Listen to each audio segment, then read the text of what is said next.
Bien, vamos a continuar con la serie que hemos comenzado sobre la historia de la iglesia. Hoy sería el tercer capítulo de esta serie que nos va a llevar un buen tiempo. Es muy importante para nosotros los cristianos saber qué es lo que cómo Dios ha ido caminando junto con la iglesia, cómo ha tenido sus altibajos, sus tiempos gloriosos, y ya hemos llegado hasta el año 330, 325, cuando Constantino oficializó la iglesia cristiana como la iglesia del Estado, y ya vimos todo lo que implicó, que fueron más perjuicios para la iglesia que beneficios. Entonces queda claramente establecido que la iglesia y el Estado jamás, digan todos, jamás deben de estar juntos trabajando, cada quien que haga su parte. Y en el tema de hoy vamos a hablar sobre cómo inicia la decadencia de la iglesia. Con esta unión de la iglesia y el Estado comienza una decadencia. Y por ejemplo, comienza por ahí en el año 330 y pico aproximadamente, comienza a introducirse dentro de la iglesia doctrinas falsas. Y hubo tres que en esos primeros 300 años aparecieron, y una fue una herejía que hablaba que Cristo no era, que Cristo era superior a los humanos, pero inferior a Dios. Y esto surgió de un hombre llamado Arrio, y se conoció como arrianismo, y era un sacerdote. Bueno, todavía no les decían sacerdotes ahí, era un presbítero, un líder en la iglesia cristiana, y él sacó eso, de que Jesús es un ser creado y que no es eterno, decía, y allí comenzó el fundamento de una de las sectas de mayor auge hoy, después de casi 2000 años, los testigos de Jehová. De ahí vienen de ese error garrafal, y esto provocó que Constantino, el entonces emperador, convocara un concilio que se conoció como el Concilio de Nicea, que se celebró en Bitinia en el año 325 después de Cristo, donde nace el credo niceniano, que es el credo que combatía esta herejía, y es el credo que pues casi todos se lo saben. ¿Se acuerdan del credo? El credo de los apóstoles: creo en Dios Padre Todopoderoso, creador del cielo y la tierra, de todo lo visible y lo invisible. ¿Se lo saben? Bueno, así de machetito. De ahí viene, fíjense, como se juntaron todos los líderes de la iglesia y definieron la doctrina cristiana respecto a Cristo, que Cristo es igual a Dios, no creado, de la misma naturaleza que el Padre, Dios de Dios, luz de luz, engendrado y no creado. ¿Se acuerdan? ¿Sí lo recuerdan? No, yo me lo sé de machetito, porque iba la doctrina. Y de ahí viene, fíjense, ese credo de los apóstoles. Y eso lo sintetizaron de una manera tan sabia, que sintetizaron la divinidad de Cristo en unas cuantas palabras. Ahí se ve cómo todavía eran guiados por el Espíritu de Dios.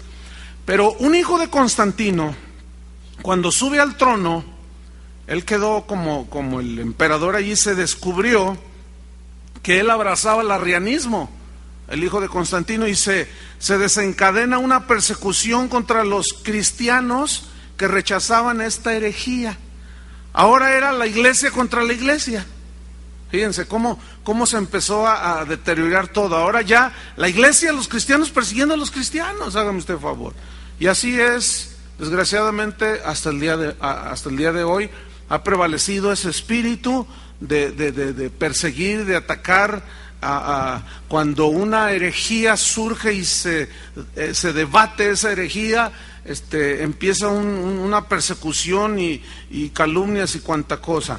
Después aparece otra controversia, así le llamaban ellos, controversia. Resulta que un obispo llamado Apolinar enseñaba que Jesús no fue humano, sino solo Dios, o sea, lo contrario al arrianismo. ¿Se fijan? Entonces se convoca en el año 381 al Concilio de Constantinopla, así se conoció, y ahí Se vuelven a unir todos los líderes de la iglesia, hacen de nuevo el equilibrio y rechazan esta herejía. Hasta entonces se estaba manteniendo más o menos la iglesia. Viene la tercera controversia, y esta tenía que ver con el pecado y la salvación. Resulta que un líder cristiano llamado Pelagio, en el año 410, decía que el pecado no lo heredamos, sino que cada quien, decía él, escogía si pecar, el pecado o la justicia. Por lo tanto, cada quien elegía su salvación, pero esta es una herejía. Cuando viene San Agustín, unos 20 años más adelante, después de Pelagio, San Agustín, ahorita vamos a hablar un poco de esto, fue uno de los teólogos más importantes del cristianismo, y él definió teológicamente, bíblicamente, con una sabiduría impresionante, cómo es que heredamos el pecado. La doctrina se conoce como el pecado original. ¿Ha oído eso? Que lo heredamos en los genes, en la sangre, cuando ya nacemos. Heredamos la tendencia al pecado. Porque ¿ha notado cómo no se nos enseña a hacer el mal? Ese ya viene de fábrica. ¿Y por qué se nos enseña a hacer el bien y no el mal? Interesante, ¿no? Entonces, se combatió esta herejía también y fue condenada en otro concilio, en el 418 después de Cristo. Se llamó el Concilio de Cartago. Entonces, aquí hay algo importante. ¿Se acuerdan cuándo fue el primer concilio? En el año 50 después de Cristo, en Jerusalén. Esto es muy importante, se ha perdido, hermanos. Ya no hay esas convocatorias de los mejores teólogos del cristianismo en la actualidad para definir qué es bíblico y qué no es bíblico. Ya no existe eso, se ha perdido. Por eso la iglesia de hoy naufraga en un mar de inseguridad y de doctrinas que llegan, salen, vuelven a llegar, dan vuelta. Todo viento de doctrina, y muchos son arrastrados porque no hay una solidez, no hay quien levante la mano y diga: esto no es bíblico. La Biblia dice esto y el argumento bíblico respectivo se ha perdido. Necesitamos rescatarlo de nuevo. En esa época, comienza ya en el 420, nace lo que se conoce como, o se le ha denominado, el espíritu monástico. Es decir, es cuando surgen los monjes y las monjas, fíjense, después de 400 años. Y este espíritu monástico nace a raíz de que hombres piadosos que amaban a Dios, siempre los ha habido, veían cómo la mundanalidad, cómo el pecado había penetrado en la iglesia, y ellos eran gente sincera, y pues a alguno ahí se le ocurrió, hay algunas historias, no puedo detenerme en detalles porque nos quedamos hasta el año que viene y no se trata tampoco de eso. Pero hubo algunos que se comenzaron a aislar del mundo, según ellos, y se fueron a las montañas. Se sabe de algunos que vivieron durante 40 años en la copa de un árbol, nunca bajaron y ahí se quedaron, y ahí murieron. Y ahí es cuando nace entonces el espíritu monástico, de separarse, según ellos, del mundo. Y esa misma tendencia existe hoy. Hoy cristianizamos todo, el café cristiano, la escuela cristiana, el negocio cristiano, todo lo cristianizamos. Como hay un mal entendimiento respecto a lo que Jesús dijo, cómo nosotros deberíamos de manifestarnos en esta tierra. ¿Qué tan bíblico? Viene una pregunta aquí. ¿Qué tan bíblico es el espíritu monástico? Vamos a ver unos versículos. Por ejemplo, en Santiago 1:27. Me voy a ir rapidito. El que no alcance a abrir rápido su Biblia, bueno, pues escuche. Santiago 1:27. Vamos a ver qué tan bíblico es este espíritu monástico. Dice: la religión pura y sin mácula delante de Dios el Padre es esta: visitar a los huérfanos y a las viudas en sus tribulaciones y guardarse sin mancha del mundo. Pero ¿cómo entendemos, o cómo se debe entender guardarse sin mancha del mundo? Que estamos en el mundo, pero que nos conservamos sin mancha dentro del mundo. Juan 17:15. Entonces estamos viendo cómo bíblicamente no hay un apoyo, no hay sustento para este espíritu monástico, eso de aislarse de toda la mundanalidad. No existe en la Biblia eso. Juan 17, versículo 15, dice así, Jesús está orando: no ruego que los quites del mundo, sino que los guardes del mal. ¿Cómo lo entienden?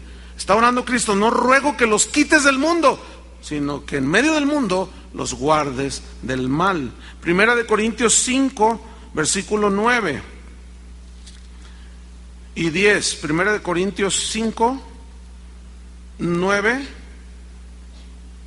y 10 dice: os he escrito por carta que no os juntéis con los fornicarios, no absolutamente con los fornicarios de este mundo, o con los avaros, o con los ladrones, o con los idólatras, pues en tal caso os sería necesario salir del mundo. Los corintios habían entendido mal, y fíjense cómo este mal entender provoca que en lugar de ser luz del mundo, seamos luz de un cuarto ahí en la sierra de Chihuahua. Y no, ese no era el plan de Dios. Sin embargo, gente bien intencionada, pero ya comenzaba los cristianos a hacer a un lado la Biblia y a meter sus propios conceptos. En Mateo 5, versículo 14, si me sigue allí, Mateo 5, 14, dice así: vosotros sois la luz del monasterio. ¿Así dice? Vosotros sois la luz del mundo. Entonces, si yo soy la luz del mundo, es obvio, evidente, que la voluntad de Dios jamás será que nos aislemos. Tenemos que estar metidos, infiltrados. Estamos en el mundo, pero no somos del mundo. Vosotros sois entonces la luz del mundo. Una ciudad asentada sobre un monte no se puede esconder, ni se enciende una luz, fíjense, no se puede esconder. Y estos iban y se escondían allá, ¿sí? Ni se enciende una luz y se pone debajo de un almud, sino sobre el candelero, y alumbra a todos los que están en casa. Así alumbre vuestra luz delante de los hombres, para que vean vuestras buenas obras y glorifiquen a vuestro Padre que está en los cielos. Para que vean que ustedes son hijos de Dios por cómo viven y lo que hacen. Entonces, estamos comparando cómo la iglesia se fue deteriorando, y entramos en una etapa muy tremenda, muy interesante dentro de la historia de la iglesia. Miren, recordemos que Constantinopla reemplazó a la ciudad de Roma como capital del imperio. Pero la iglesia en Roma comenzó a reclamar, a pelearse con el obispo. En ese entonces todavía no había ese asunto de cardenales. El obispo es una palabra bíblica, que ahorita vamos a hablar un poco más de eso. Pero la iglesia en Roma comienza a reclamar el derecho de ser la capital mundial de la iglesia, de todo el imperio. Entonces la iglesia en Roma comienza a ganar prestigio y poder político, y se le comienza a decir papa por primera vez al obispo de Roma. Es decir, esa palabra, ese calificativo fue después de casi 500 años en la historia de la iglesia, cuando por primera vez se le llama papa al obispo de Roma, y reclama este obispo poseer toda la autoridad sobre el cristianismo, y empieza a decir: yo soy el jefe de todos. Eso no existía en la iglesia primitiva en los primeros 300 años, y reclamó soy cabeza de la iglesia, cuando la Biblia dice que Cristo es cabeza de la iglesia, ¿sí? Pero no solamente dijo soy cabeza de la iglesia, sino comenzó a reclamar: también soy cabeza del Estado romano. O sea, ambición de poder hasta más no poder, ahora sí, ¿verdad? Pero ¿qué dice la Biblia acerca de quién es la cabeza? ¿En qué se basa? ¿Hay fundamento bíblico para este reclamo que comenzaron a hacer los obispos, que ya en ese entonces ambicionaban poder político, poder económico y poder religioso? Vamos a ver Efesios 5:23, por ejemplo. Vamos a ver si hay sustento bíblico para esto.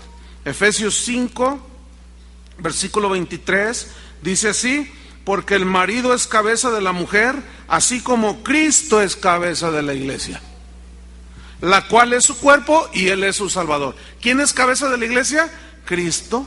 Ahora, ellos se comenzaron a basar en Mateo 16, si va conmigo, Mateo 16, versículo 13, y comenzaron a reclamar que Pedro fue el primer papa. Pero vamos a ver si hay sustento bíblico para esto. Dice, viniendo Jesús a la región de Cesarea de Filipo, preguntó a sus discípulos, noten, no le preguntó a Pedro, le preguntó a los discípulos. Cualquiera pudo haber contestado, diciendo, ¿quién dicen los hombres que es el Hijo del Hombre?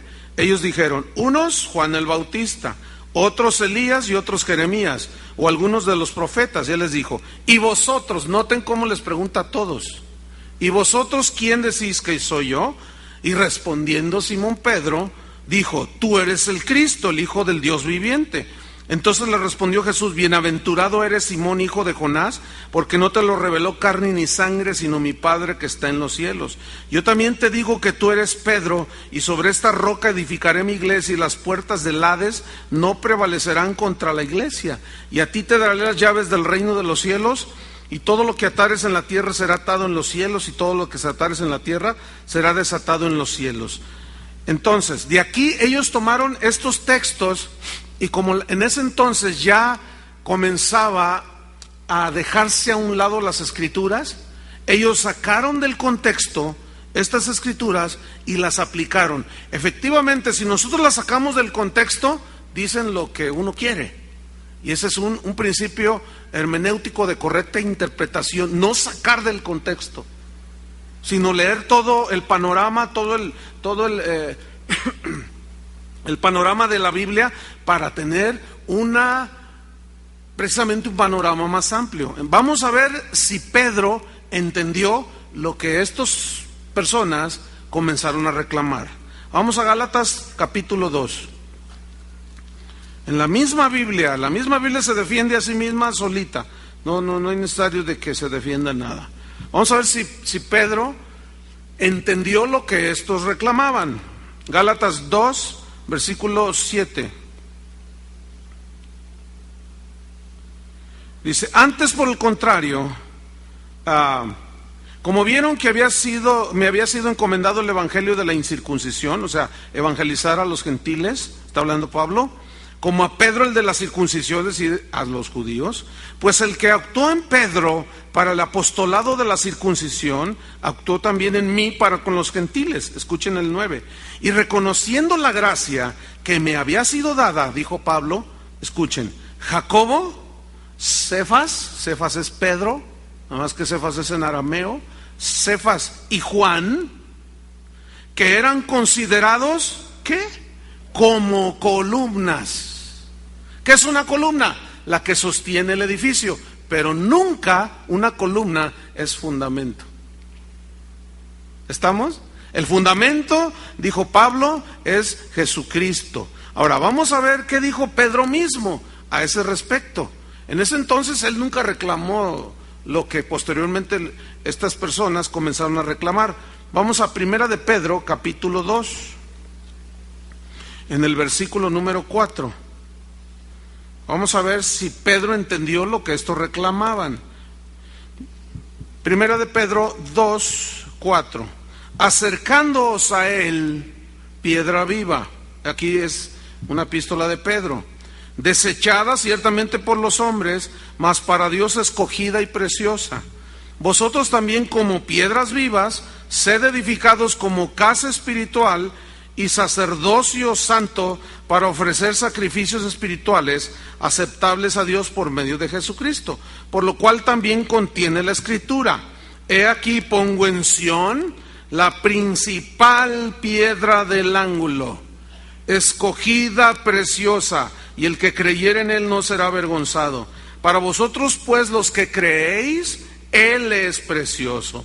Pero para los que no creen, la piedra que los edificadores desecharon ha venido a ser cabeza del ángulo, y piedra de tropiezo y roca que hace caer, porque tropiezan en la palabra, siendo desobedientes a lo cual también fueron destinados. ¿Qué está diciendo Pedro aquí? ¿Que él es la roca sobre la cual la iglesia fue fundada? Definitivamente no. Entonces no hay fundamento bíblico para este reclamo. Pero la gente en ese entonces ya comenzaba a abandonar, instigados pues por los mismos líderes, de ya no leer las escrituras. Por eso yo me he resistido, hermanos, a meter un programa en la computadora, en la pantalla, donde yo digo Juan 4:23 y ellos hacen Juan 4:23 y aparece todo el versículo. Porque yo empecé a notar en las iglesias donde hacen eso, que la gente ya no lleva la Biblia. Pues como ya te lo ponen ahí, pues ya nomás están ahí y se duermen más fácil. Y yo dije, no, hay cosas dentro de la tecnología que yo deliberadamente no rechazo, no voy a aceptar. Y algunos en buena onda llegan, pastor, tengo un programa aquí para que salga el versículo. No lo vamos a hacer, porque eso provoca, si de por sí no leen, no abren su Biblia, y yo me doy cuenta, porque les digo, Apocalipsis, ya andan buscando en Génesis. Yo digo, no saben ni abrir la Biblia. Pues a mí me interesa que ustedes abran la Biblia, ¿sí? Para que no le digan que no le cuenten. Entonces, fíjense, había entonces, a todos los líderes en ese tiempo les llamaban obispos. Más tarde se les comenzó a llamar patriarcas, padres que gobiernan, ¿sí? En Jerusalén, en Antioquía, en Alejandría, Constantinopla y en Roma. Y empezó entre los mismos líderes una disputa sobre quién sería el mayor. ¿No se les parece al pasaje del Evangelio? Empezaron a disputarse entre todos la supremacía. ¿Qué dijo Jesús? El que quiera ser mayor, hágase servidor. Y ellos comenzaron, el obispo de Roma decía, no, yo soy. Y el de Constantinopla decían, tú no, yo soy. Porque Constantinopla es la capital del imperio. A mí no me importa. Y luego otro allá en Jerusalén, no, yo soy el mero mero. Y comenzaron a disputarse. Saben que en esta ciudad ha sufrido por muchos años, desde que yo me acuerdo empezarme a reunir con pastores hace más de 25 años, siempre ha habido disputas de líderes, pastores que quieren controlar a todo el mundo. Ese es un espíritu, es una actitud que no está plasmada en las escrituras. Ese ánimo de que yo soy el apóstol de esta ciudad y todos deben estar bajo mi cobertura y yo mando. No. Eso no se veía en la iglesia de los primeros 200, 300 años, en la historia de la iglesia. ¿Cuál fue el argumento que usó la iglesia de Roma para reclamar su supremacía? ¿Saben cuál fue el argumento? Que San Pablo y San Pedro habían estado en Roma. Inclusive ellos afirman ahí en el Vaticano tener los huesos del apóstol Pedro, pero eso no es comprobado científicamente ni históricamente. No hay indicios históricos de que Pedro haya estado en Roma. Entonces, hacia el año 451, Roma ya comienza a prevalecer. ¿Sí? Tenía más poder político, más poder económico, el gobierno le daba mucho dinero y los clérigos comenzaron a levantarse sobre los demás. En este periodo del que yo les estoy narrando, destacaron algunos, no puedo nombrarlos a todos, los más importantes, algunos obispos o presbíteros, que esa palabra también es bíblica. Entre ellos estaba Atanasio. Este fue un hombre que se distinguió por ser un defensor aguerrido de la fe y de la sana doctrina. Él fue el que se levantó y combatió el arrianismo de que Jesús es un ser creado, y él murió, toda su vida la dedicó a defender la pureza de la doctrina cristiana. Después vemos a otro cristiano, otro líder cristiano llamado Ambrosio, que este fue el primero de los llamados padres de la iglesia. Y este escribió muchos libros también en defensa de la fe. Es lo que se conoce como apologistas. que escribían defendiendo la fe. Y estos llamados padres de la iglesia fueron hombres llenos del Espíritu Santo, llenos de Dios, que sus escritos ayudaban, aparte de las escrituras y sus cartas que ellos enviaban y sus reprensiones, ayudaban hasta ese momento a ir contrarrestando los embates de las falsas doctrinas. Hubo otro que se llamó y se conoce como Juan Crisóstomo. Este fue un gran predicador. Dice la historia de la iglesia que le pusieron un apodo y le pusieron el boca de oro. Así le decían, porque su mensaje era siempre bíblico. Siempre era bíblico. Y el predicar la Biblia le trajo, o sea, dice la historia que cuando la gente lo escuchaba, entendía perfectamente el mensaje del Evangelio. Era un hombre muy notable, y dice la historia que esto le trajo muchos enemigos a este Crisóstomo, y él murió exiliado en el año 407. Después aparece otro de los más conocidos padres de la iglesia, Jerónimo. Él fue el que tradujo la Biblia del griego al latín, que se conoce como la Vulgata Latina o la Septuaginta. Y este fue el más destacado de los padres de la iglesia, según la historia. Era un erudito, sabía griego, arameo, hebreo. Era toda una personalidad este hombre, aparte por supuesto de ser un hombre lleno de Dios. Y bueno, hasta la fecha su traducción de las escrituras es la Biblia oficial de la iglesia católica de hoy. Llegamos al tiempo de San Agustín. Este hombre también llegó a ser de los teólogos más brillantes después del apóstol Pablo, según la opinión de muchos historiadores. Pero él se convirtió a los 33 años de edad. Dice la historia que Agustín, conocido como San Agustín, dice la historia que él era muy mujeriego, era muy dado a las francachelas, y era un hombre dado a la disipación, y estaba pervertido. Pero él se convirtió a Cristo, fíjense. Tuvo un encuentro con Cristo, nació de nuevo, y fue tal su consagración, se entregó al estudio de la Biblia, porque también era muy brillante en su mente, y se entregó con tal pasión al estudio de la Biblia, que llegó a ser, repito, uno de los teólogos más importantes del cristianismo. Y él llegó a ser obispo en África del Norte. Así corren los años y llegamos al tiempo de la edad medieval o la edad media, que abarca del año 450 más o menos hasta el 1500. Y aquí es donde comienza una de las páginas dentro de la historia de la iglesia más oscuras, que se le conoce como el oscurantismo de la iglesia. Llegamos al 476, cuando viene la caída del Imperio Romano. Finalmente son vencidos, y durante casi 1000 años la iglesia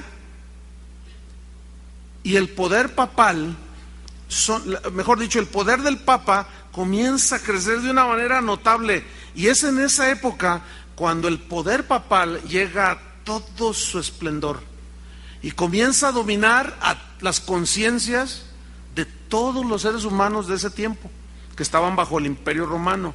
El esplendor papal, adelantándome un poquito porque vamos a ver la historia de los papas, esto es muy importante, hubo de todo dentro de la historia de la iglesia, pero el esplendor papal comienza con un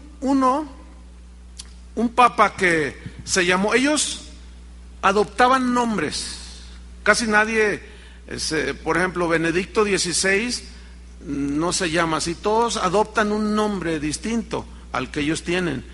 Y comienza con Gregorio I, el Grande.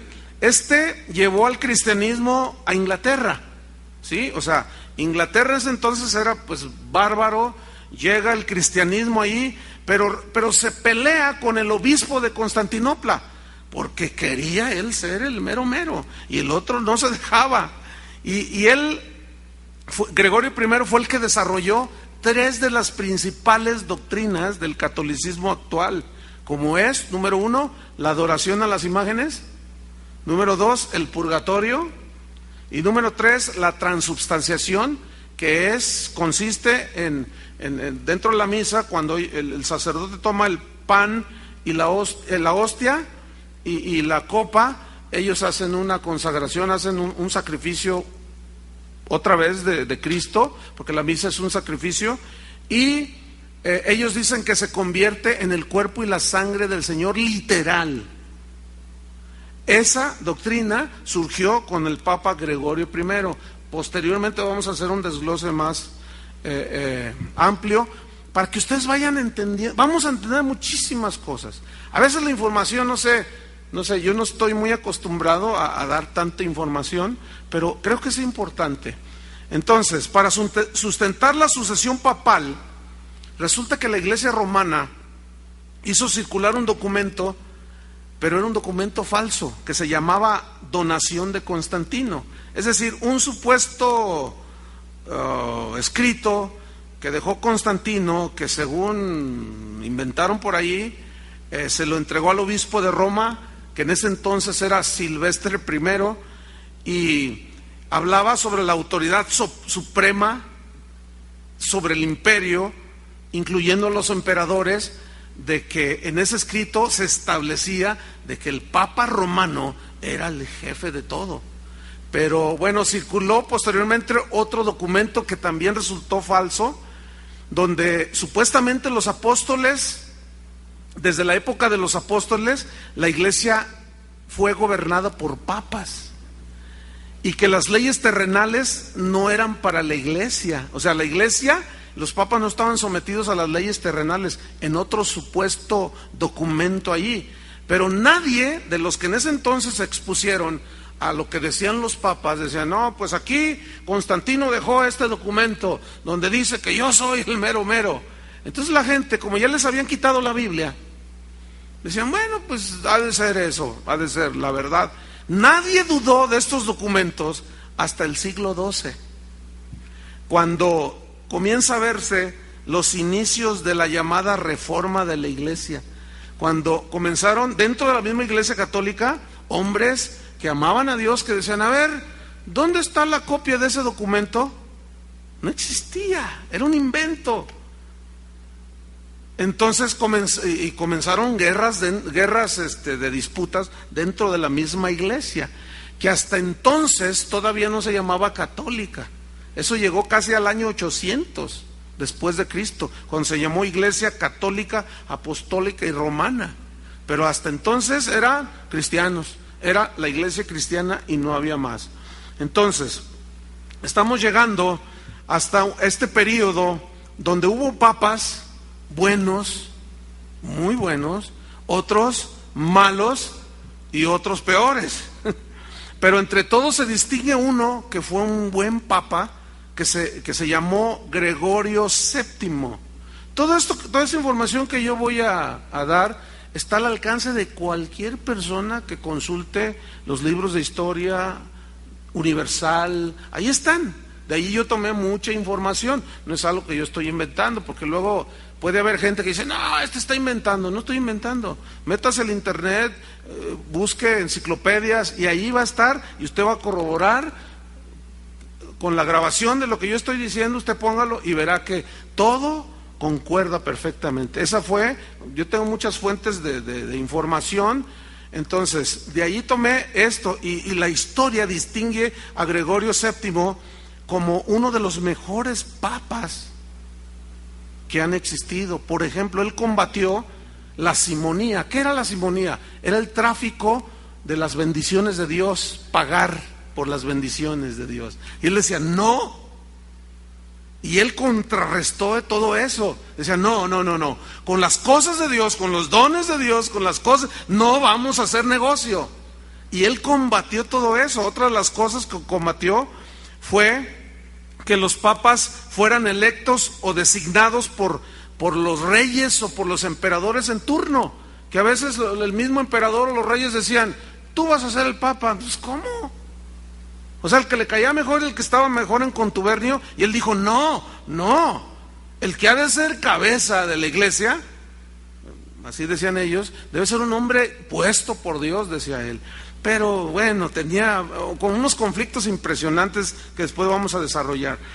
Él, fíjense, estableció, deberían de hoy los eruditos romanos, deberían de estudiar la vida de este papa, del que ellos lo consideran como uno de sus mejores papas. Y no solo ellos, la historia misma lo menciona, pero él estableció una corte eclesiástica para juzgar las acusaciones contra los líderes que abusaban. Bueno, yo entiendo que el Vaticano tiene una corte donde juzgan todo eso, pero sabemos que encuentran a un sacerdote pederasta violando niños y lo único que hacen es cambiarlo de diócesis o de capilla.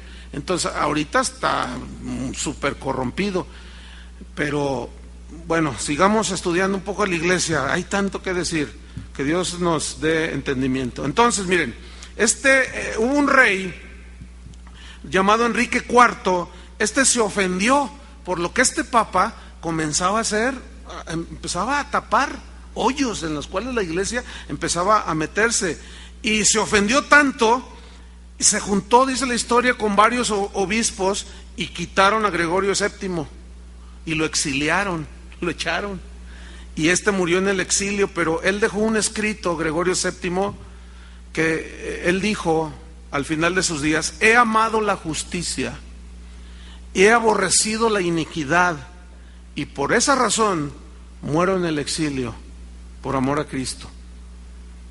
Fue un buen hombre. El Papa, llegamos a veces voy a estarme saltando a manera de una introducción de información. Al principio no me voy a ir en una cronología de todos los papas.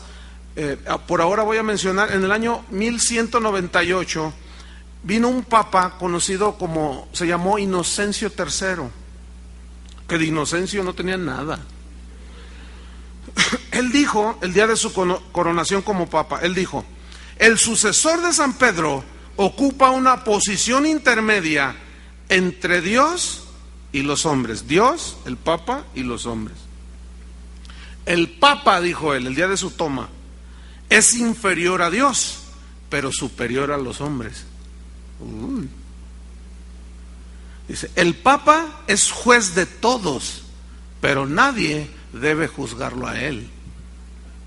Qué listo el muchachito. La decadencia de la iglesia, la corrupción de la iglesia comenzó a llegar hasta lo más bajo, y fue a partir de un papa conocido como Bonifacio VIII en el 1303. En el año 1414 se celebra otro concilio, conocido como el Concilio de Constanza, para decidir qué hacer, porque resulta que en ese año 1414 había 4 papas a la vez. Todos reclamaban ser el sucesor y se peleaban y se mataban y se mandaban golpear entonces tuvieron que hacer un concilio para decidir quién era el papa verdadero.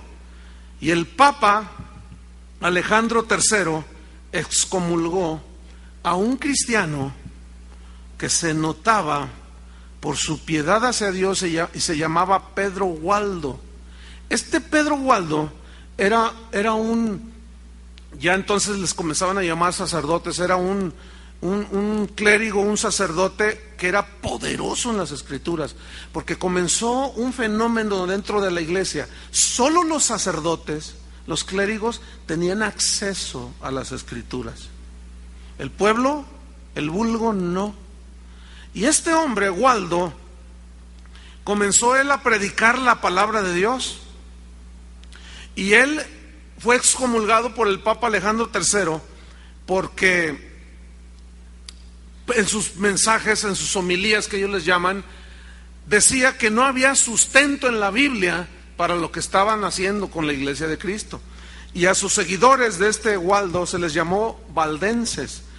Y llega un tiempo en que se nombra un monje llamado Domingo, que fue el que fundó la orden de los dominicos, que se encargara de perseguir a los valdenses. el Papa lo nombró y dijo, dales en la torre a estos, desaparecen los del mapa. Y se suelta una persecución contra los valdenses y los asesinaron, les quitaron sus pertenencias, las cuales fueron llevadas a Roma, y una gran parte de la riqueza de la iglesia romana en ese tiempo, y que posee hasta hoy en la actualidad, son los despojos de aquellos que ellos empezaron a llamar herejes, porque confrontaban con la Biblia. Oye, la Biblia no dice eso. Tú cállate, ¿cuál Biblia? Ni que nada. Y si no te callas, te quemamos vivo. Pues no le hace, pero yo tengo un compromiso con Dios. Y los desaparecían del mapa. Aparece un erudito cristiano llamado Almerico, y sus discípulos era gente de la Biblia. Siempre ha habido gente de la Biblia, fíjense, siempre. De alguna manera siempre ha habido una luz, no se ha extinguido. Pero parece como que hubo tiempos donde había tal oscuridad, pero aparece este hombre que empieza a predicar las escrituras y pues echa el mundo encima. Y fueron quemados cientos de ellos ahí en una de las plazas principales en París, en Francia, porque él comenzó a decir que Dios no era el pan de la Eucaristía. No, ¿cómo va a ser Dios? Es simple pan, es muy fácil comprobar. Después de que el sacerdote consagra y que dice que es el cuerpo de Cristo, vamos a analizarlo y van a ver que sigue siendo pan. Y decían, herejía, y los quemaban. En aquel tiempo, imagínense que estuviéramos en este tiempo, ya estuvieran las hogueras ahí prendidas y el primero era el profe, por sus profecías, y luego seguía el pastor. Son otros tiempos, pero hubo otro cristiano llamado Juan Clark.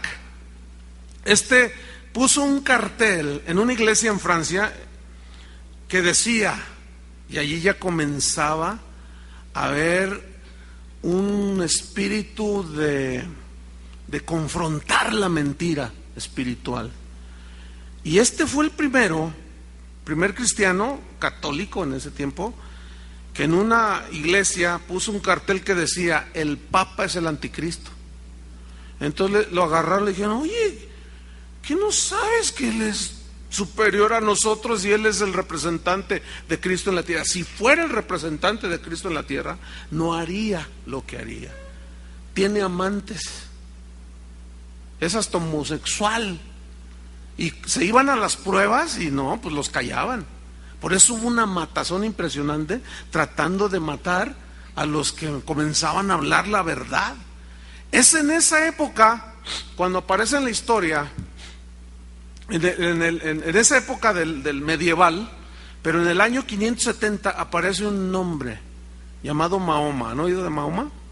Bueno, este nace en la Meca en el 570 y él se horroriza de la idolatría del cristianismo, y en el año 610 se declara profeta y se hace un guerrero, el cual a través de la espada establecía su doctrina. Él comenzó a enseñar, él conquistó Jerusalén, Egipto, dice la historia que conquistó Persia, España y todo el norte de África, y naciones cristianas se volvían al mahometismo o se hacían musulmanes. Y este Mahoma atacó el culto a las imágenes, porque si ustedes se fijan, los musulmanes, imágenes cero. Atacó la oración a los santos, porque no, pues cómo que orarles a los santos, ¿verdad? Las reliquias. Pero al final vemos cómo está ahora esa doctrina también, y está corrompida, ¿verdad? En realidad ha degenerado, y es lo mismo, él lo tienen casi como un dios. Y hemos visto cómo el fanatismo les ha ganado a toda esa gente, y hasta matan, se amarran bombas alrededor del cuerpo y matan a la gente, y ha degenerado el mahometismo. Y es cuando entran lo que se conoce como la guerra de las cruzadas, que los cristianos, los papas armaron su ejército y los uniformaban con uniformes donde tenían una cruz aquí en el pecho, y donde en los escudos tenían una cruz. Se conoció como las cruzadas porque eran los esfuerzos del cristianismo para recobrar los países que ellos iban perdiendo, que los musulmanes a filo y espada convertían al cristianismo a la fuerza. Y hubo 7 grandes cruzadas, no puedo detenerme en todas ellas, pero capturaban Jerusalén, luego echaban a los musulmanes y luego otra vez llegaban y echaban a los cristianos y se la pasaron ahí cientos de años peleándose. ¿Ustedes creen que esa era la idea y el pensamiento de Cristo, que los cristianos a filo de espada establecieran el reino de Dios? Por supuesto que no, pero ya vemos cómo empezaban toda la corrupción dentro de la iglesia y entramos a la historia del papado. Fue a partir del siglo VI que se inició el papado y alcanzó su cenit, dice la historia, en el siglo XIII. Hasta la fecha todavía permanece, todos estamos entendidos de eso. ¿Cuál fue la misión original de la iglesia? La misión original de la iglesia de Cristo fue manifestar la gloria de Dios. Efesios 3:10 dice que la iglesia es la encargada de dar a conocer los misterios y las maravillas de Cristo. Y esto no era a filo de espada ni con poder político, era algo totalmente espiritual. Nunca fue ni estuvo en la mente de Cristo forzar al mundo a creer en Él, porque Él respeta las conciencias de las personas. Él dijo: porque de tal manera amó Dios al mundo, que ha dado a su Hijo unigénito, para que todo aquel que en Él cree no se pierda, mas tenga vida eterna. Pero los cristianos ya estaban todos intolerantes y llenos de violencia. A fuerzas querían que la gente se hiciera cristiana. ¿Se acuerdan ya cómo había esa tendencia carnal en Pedro, cuando prendieron a Jesús y dice que sacó una espada y le tiró un espadazo a uno de los siervos del sacerdote y le cortó la oreja? ¿Ustedes creen que le quería cortar la oreja? Lo quería partir en dos. Y nada más que el otro hizo un movimiento, eso es obvio, ¿verdad?, de defensa, de protección, y le voló solamente una oreja. Y dice la Biblia que Jesús tomó la oreja y se la puso en su lugar.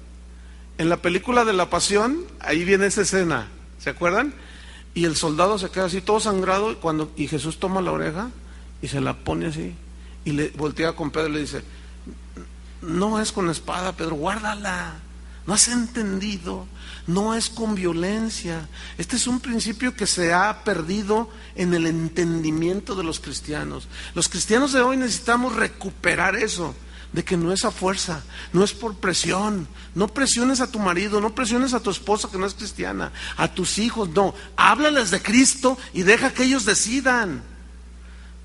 Seguido trato asuntos así de que, pues yo vengo a la iglesia porque me trae mi papá, pero yo no quiero nada. Y si no traigo, no me da para la escuela, no me paga el colegio, no me da para gastar. No, cálmate, cruzado. No es así, hermanos.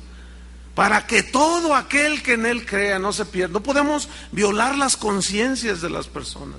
Mientras tú no entiendas eso, lo vas a hacer en tus fuerzas. Y ese no era el plan de Dios. Desde el inicio entonces de la iglesia cristiana, en Pentecostés, hasta fines del siglo I, hay algo interesante. Escuchen, cada congregación, cada iglesia era independiente entre sí. Cada una era gobernada por un grupo de ancianos, se le llama en la Biblia, pastores o presbíteros, que gobernaban cada iglesia en cada ciudad. Y de ellos, de todos esos ancianos, siempre destacaba uno que resultaba ser el pastor, finalmente, a quien todos reconocían, pero no porque él se imponía y decía: yo aquí soy y yo, no, sino porque era evidente que la llenura del Espíritu Santo, la sabiduría que tenía, cómo llevar a la congregación, era reconocida por los demás.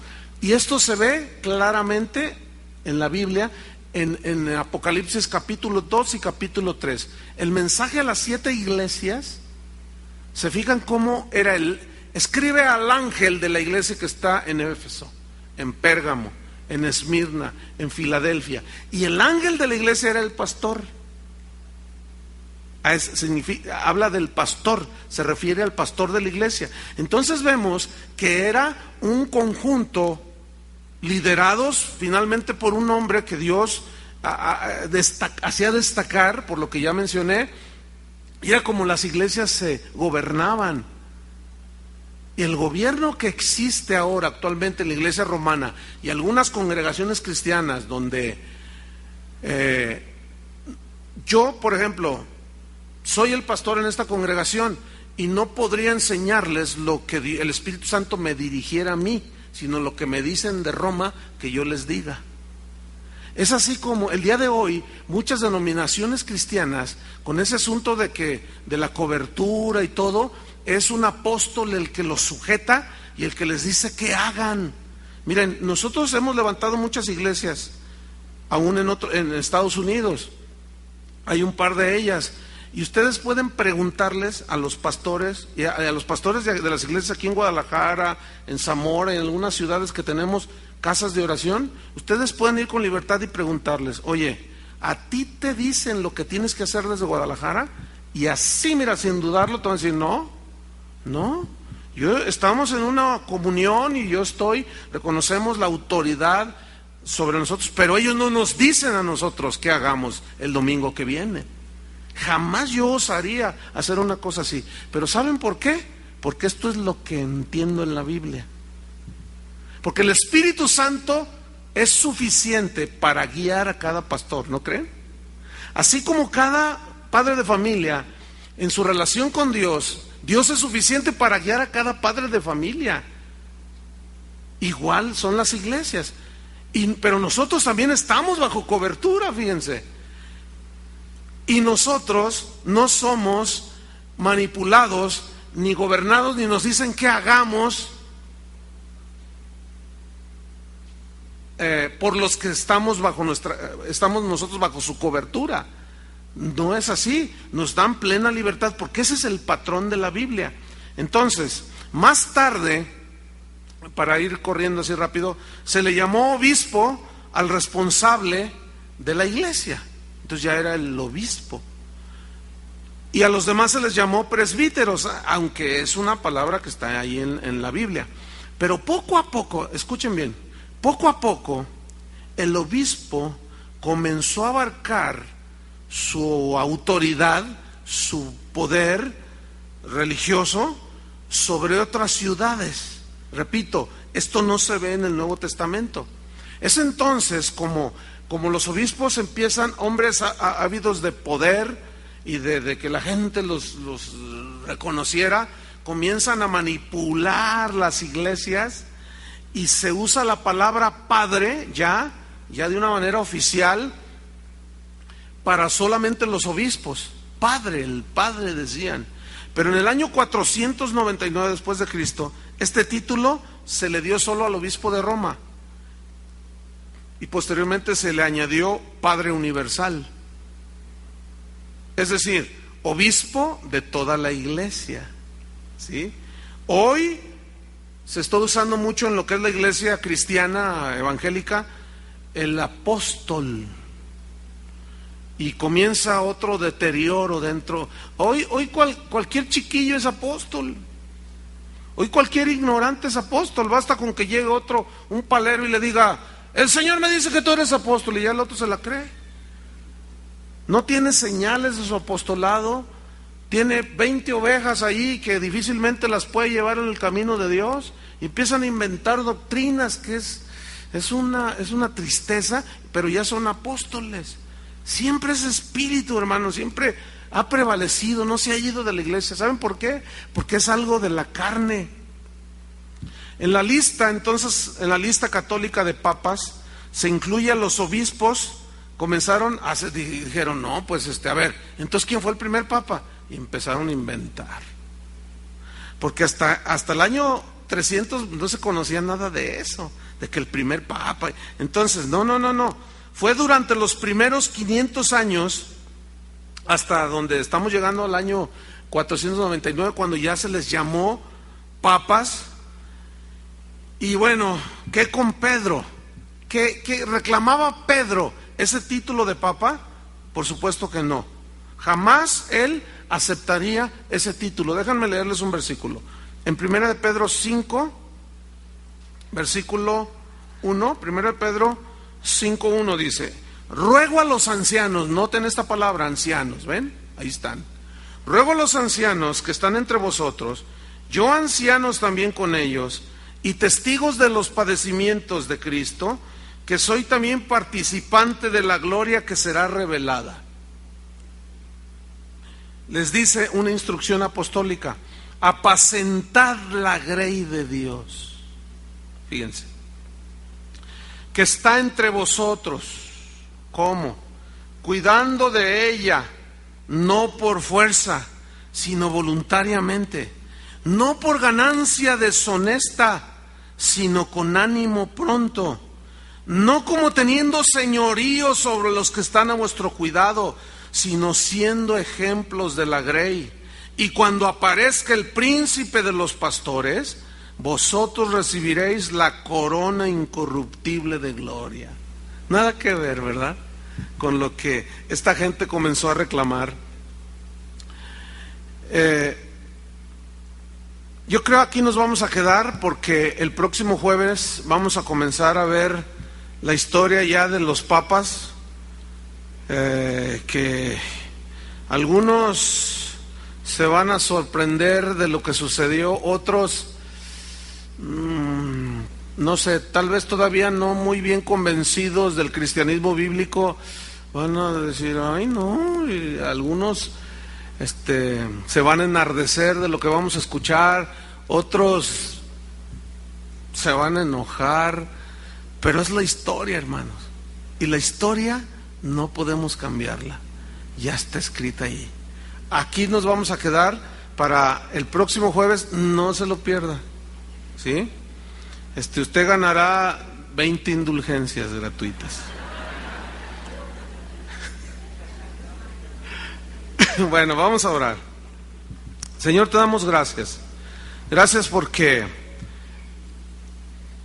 tú tienes un propósito para todos los que estamos aquí escuchando. ¿De dónde venimos? ¿Cómo fue que la iglesia que tú fundaste al correr de los años, cómo fue desarrollándose en los primeros años, pero cómo fue deteriorándose? ¿Y por qué razón? ¿Por qué fue que comenzó a haber tantas distorsiones? ¿Por qué fue que comenzó a haber tantas aberraciones dentro de la iglesia? Esto nos va a ayudar, Señor, para cuando lleguemos a nuestra época actual. Se nos va a abrir un panorama muy amplio. Es muy importante, Señor. Yo te pido que nos des sabiduría, entendimiento, y que aunque son muchos datos históricos, aún en medio de todo eso, Señor, tú siembres una semilla buena porque será muy importante para los últimos tiempos. Se necesita, Señor, el espíritu de la reforma, porque la iglesia en la que hoy estamos necesita otra reforma. Hoy estamos tan desviados y tan lejos de los propósitos que tú diseñaste para la iglesia. Pero a base de estudiar la historia de la misma iglesia, nos vamos a ir dando cuenta, Señor, para no cometer los mismos errores. En el nombre de Jesucristo te agradecemos, Padre, por este tiempo que nos has dado en tu presencia. Amén. Que Dios los bendiga, hermanos.